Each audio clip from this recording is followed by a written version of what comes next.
Valerie. Julian, I was just thinking about you. Oh, Valerie. My God, Valerie. Oh, poor thing. It was limp as a rag doll. Julian, what happened? Well, you fainted. I did? Yes.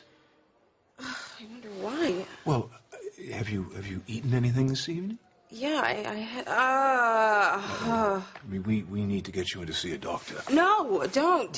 Something could be wrong with the baby. We have to make sure you're both all right. Julian, the doctors on this ward are psychiatrists. They wouldn't know a baby from an ink blot. All right, well, I'll call downstairs. I'll get an appointment with a prenatal specialist or something. No, Julian, don't. Really, Julian, no doctors. Why on earth not? I mean, you fainted. You had cramps or something. I may be a man, but even I know that's not good. It's no big deal. I must have just stood up too fast or something, that's all. And as far as the pain in my abdomen, it was just a cramp. It's gone. Valerie, you're pregnant with my child, no less. We can't be too careful. Now, we have to get you down to the ER to see a doctor. Julian, wait. You have been so wonderful to me, and I appreciate it more than you could ever know. But really, I am okay. Besides, I don't want to go see a strange doctor I don't know. Our baby already has a doctor. Who, Eve? She's in rehab. I mean, she's in no condition to treat you. Besides, the hospital suspended her for prescribing an overdose to that Jonathan child. No, that's all bureaucratic damage control. I trust that Eve will do right by our baby. Well, if she were herself, I would agree with you. But you know how troubled she's been. I mean, you definitely need to see a different doctor.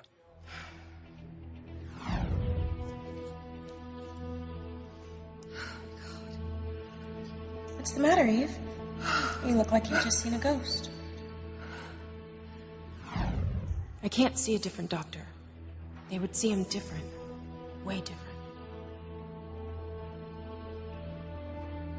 Valerie, this is my baby as well. I mean, it's our baby, but I insist that you see a doctor to make sure you're both all right. I will, Julian, I promise. But first, I'd like to see Eve. Maybe she could give me a referral.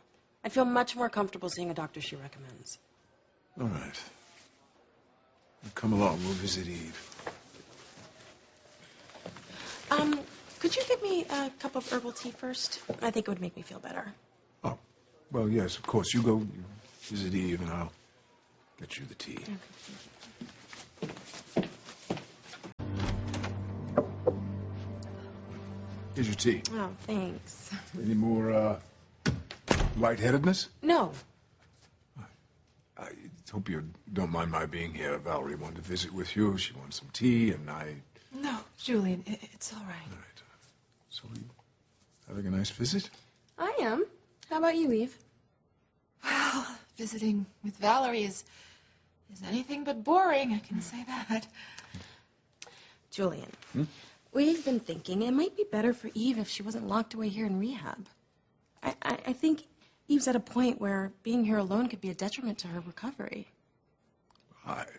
Perhaps, but if she were to be discharged from here, there's no one outside of the hospital to take care of her. I mean, she's through with me, and TC and Simone are both down in New Orleans to help Whitney when the baby comes. Oh, well, I could take care of her. What, you? Yes, it would be my pleasure. Well, you'd do that. You'd see that Eve stayed sober if she were discharged and sent home? Yes. Julian, I have come to understand why you care so deeply for Eve.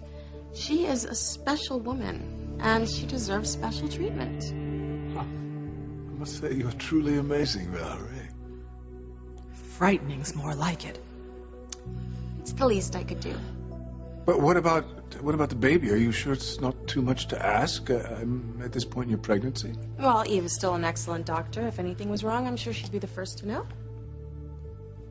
I understand your point, but my problem with your offer is that, you see, she cannot be left alone, even if you were with her during the day. At night, when you were at home, she would be alone, and she could backslide. Well, that's easy. I could move in with her. But you'd do that? Yes. If you could arrange a leave of absence from Crane. Well, of course. And with pay. Thank you, Julian. And don't you worry, once she's discharged, She will never be alone. I will be with her day and night.